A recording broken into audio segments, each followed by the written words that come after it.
All right, guys, this is going to be a quick video on how to use Burn and go through the whole process. It's going to take a lot longer than what you're going to see here, so please keep in mind that there's lots happening and patience is definitely appreciated. Um, so what you'll see here is if you click on your wallet, it's actually better to look through the VHub. I like to just type VDL here. You're going to see the old VDL, the new VDL, and our test net. The first step will be to do the burn to convert your old to the new. You do that through the exchange window. You'll see that there's legacy. You literally just click it, as easy as clicking exchange. You have to authorize that transaction. Sorry, I'm thinking really hard. Hopefully I didn't make a typo. Once you do that, you scroll down, you're going to see the transaction pop up here. You're going to see a bunch of my transactions that have already happened. This could be a pause due to my Starlink satellite. There we go. So you can see, there it is. You can see some of my other burns. Once that happens, you will see your token show up in your new wallet. You'll see I already have a balance. So that's good. So you got your new fancy VDL token. You're like, well, what do I do with it? Well, you come over to this proof of stake tab. You'll see I've already delegated 23 of the new VDL token to a master node. I can delegate from here. You have to pick the validator from this screen. Not a fan of doing it this way. I prefer this screen.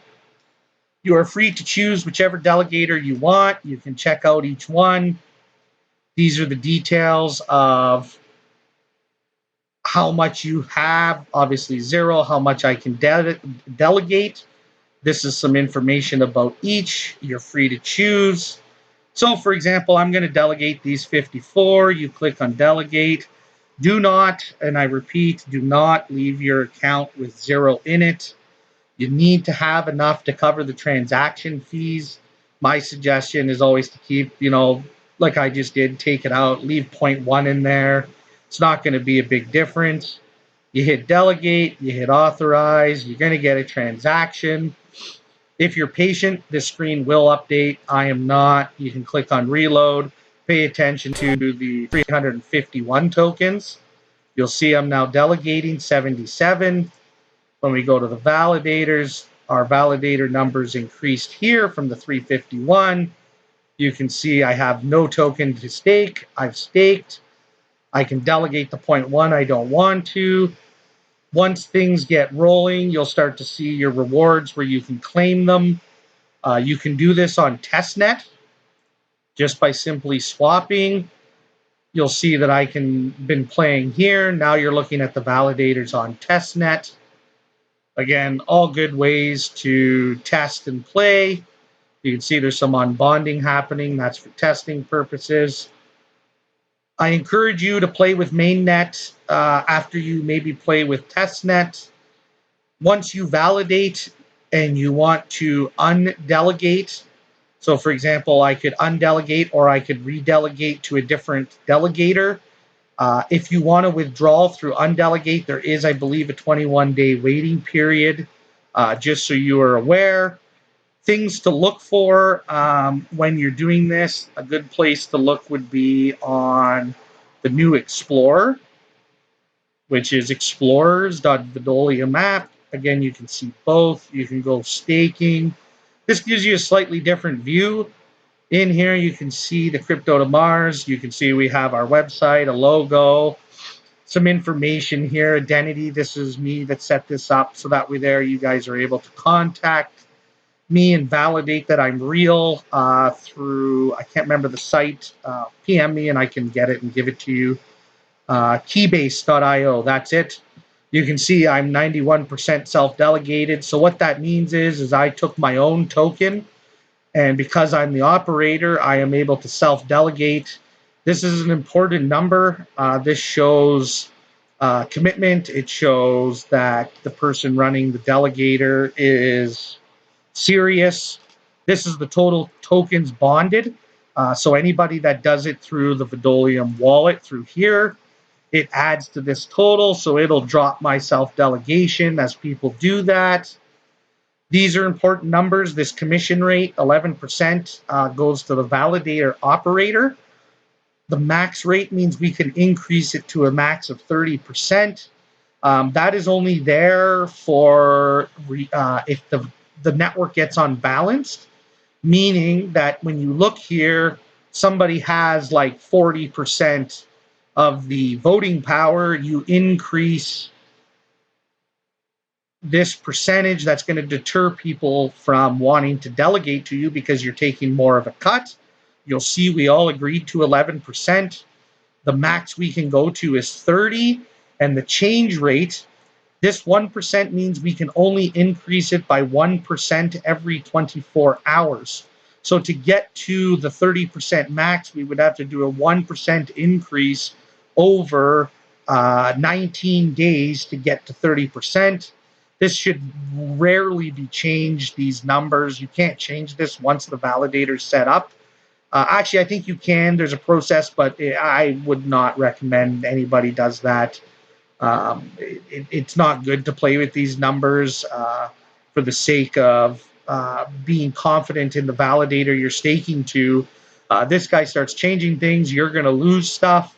Everything is in micro VDL on here. This is not 86. This is a fraction of a VDL. Micro VDL, you have to add 6 zeros. So if you have one VDL, you have to add 6 zeros, which makes that 1 million micro VDL. Sorry if I got the math wrong. I'm doing it all on the fly. This is showing you the blocks that we have validated,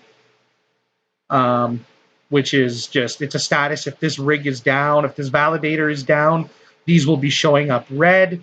And you can see as the blocks are created once every couple seconds here, the proposer is the validator. So you can see that we keep popping up. So to the other guys, it's all by the percentage that you have of the network. So again, this is very important that things kind of get put evenly.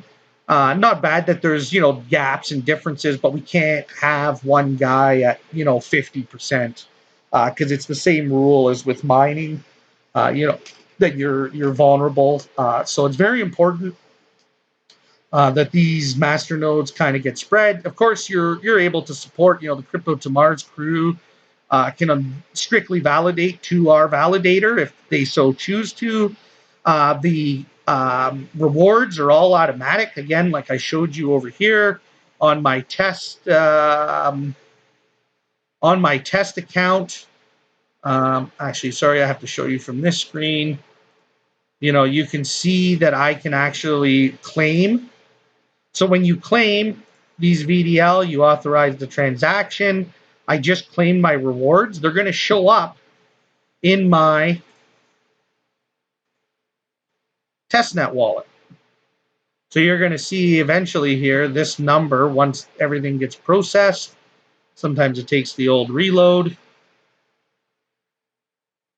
And there is delays, right? The system has to process. There you go. So now I have a balance of 28.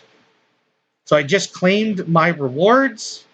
I can go back. Again, we got to do this on testnet because that's where I claimed those rewards. I know I'm kind of flying here. But again, you can go to Crypto to Mars. Now I have 28 available to delegate to the testnet. I can go max. Again, never ever leave yourself without about 0.1. So I change that. I delegate. I authorize. A quick refresh of this screen. You're going to see our percentage of validators just went up that little bit. Change that to testnet, right? So there we are. And you can see that I'm now delegating more. That's all gone. And you will see this start to come up, right? You'll see that my payout starts to increase with time here. Testnet is obviously set up different where the rewards are being paid right now in the beginning. On mainnet, there is no rewards. Commissions, I don't believe, are being paid. To keep things fair, to keep the network stabilized as more validators come on, things can start to get spread out a little bit more. And that's about all I can say. Please reach out to me if you need anything. I'm always here to help. And happy Vidulum.